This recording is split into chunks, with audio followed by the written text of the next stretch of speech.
We are Baja, Arizona with Alex and Ricardo from Rivian. How are you guys doing today? Doing good. It's a little hot. It is hot. How are you? Hot and sunny. So we have a little different looking cars, a little dirtier than what we're used to seeing. This one is our off-road truck that we do more higher speed and dynamic off-road racing. So this truck actually started its life running Pike's Peak and then went to its off-road roots and now has ran the Mint 400 to be the first EV truck to finish a full its production class for the EV Mint 400.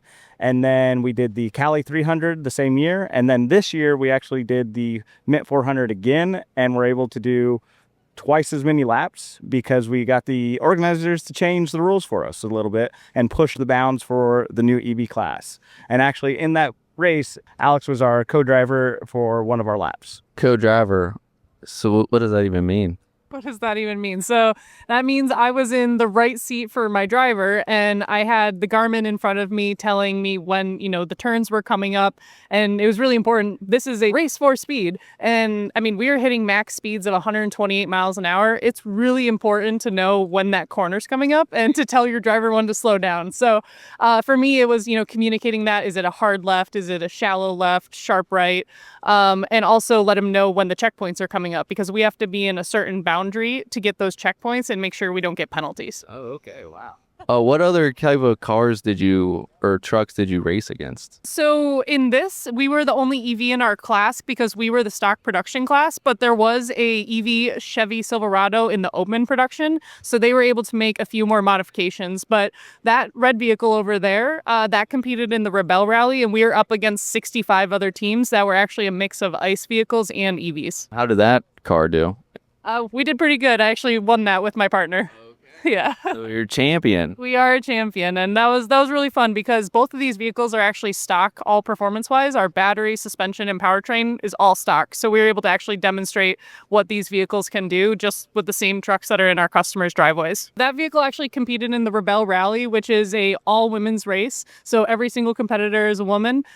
We have a huge support team as well, which is male and female. So that's the tech crew, the pit crew chief, and then that did a 1,300-mile rally, and it was all checkpoint based. So we had to, with a paper map and compass, no GPS, we had to navigate to all of these checkpoints for precision. Okay. Yeah. That's impossible for me, but that's why I'm not doing it, I guess.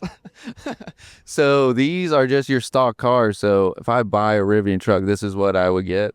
Correct. So comparing a stock truck to this one, the main changes are the interior is completely gutted. Primarily because, like any major high-speed race, we have to put a roll cage and full safety gear. So both seats are front and rear are taken out. The front seats are replaced with bucket seats for racing with 5-point harnesses, full roll cage all the way around for all the safety, window nets. The top glass has to be replaced. That way, if we do ever have a instance of rolling over, we don't have to worry about glass shards. Given the speed and the terrain of impacting rocks and different things, the safety crews are still getting used to EVs, heavy vehicles, and just glass roofs. So, race trucks usually aren't trying to have a moonroof or anything going on at the same time. So, and then for this one, it was a Rivian sponsored vehicle, but it is a privateer team and a group that does run the entire racing and puts on and partners with different Rivian people to actually make this happen. So Rivian donates the vehicle and helps with parts and support and stuff, but the privateer event actually is the team that makes it all happen in the long run. And if you ever have to find it, it's on YouTube, Off-Grid EV Racing. They're on the side of the truck. They actually are the ones that publicize all the videos and everything. So you can actually see these going head to head with all the different vehicles. So what is about these Rivian vehicles that have them ready for the race and competitions?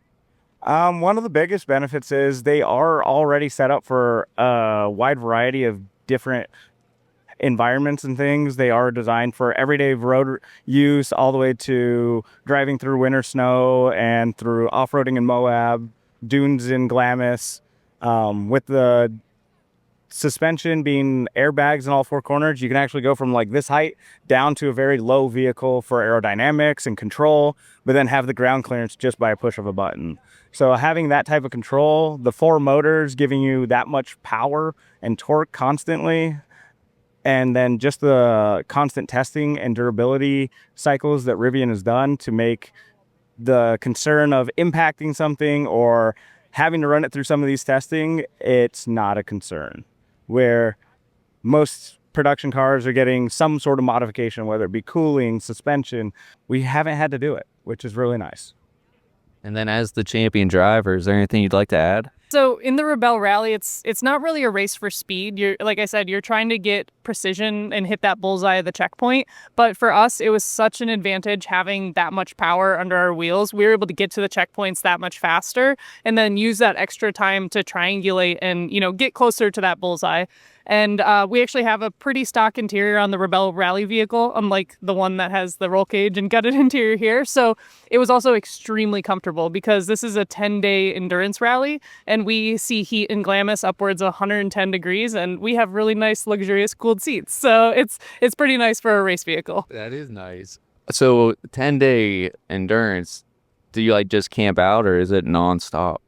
No, so we do have about 30 checkpoints a day, and then usually the cutoff is around 6 or 7 p.m. at night, as long as you don't get lost on the race course somewhere. Okay. Were you ever lost on the race course? I was lost, but never to the detriment of where I had to camp somewhere. We had practiced quite a bit how to get unlost and find our way back. What brings Rivian to these Baja events? We're actually here recruiting and getting our word out to all of the different students and looking for the future interns, the people who have been here. Most of us that are here volunteering have been here. We've been in Baja or we've been in SAE Formula, had that roots and had it change and help us learn things before we went into industry.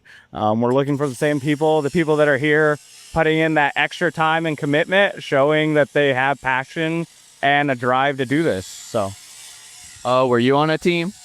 I was out of Northern Arizona about 10 years plus years ago.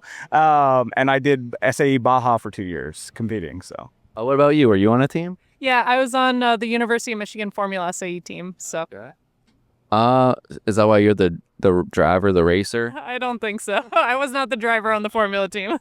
Well, thank you so much for talking to me. You can go chat with some students now. I know that's why you're really here. Thanks again. happy to be here. Happy to have you. Thank you. Thank you. Yes.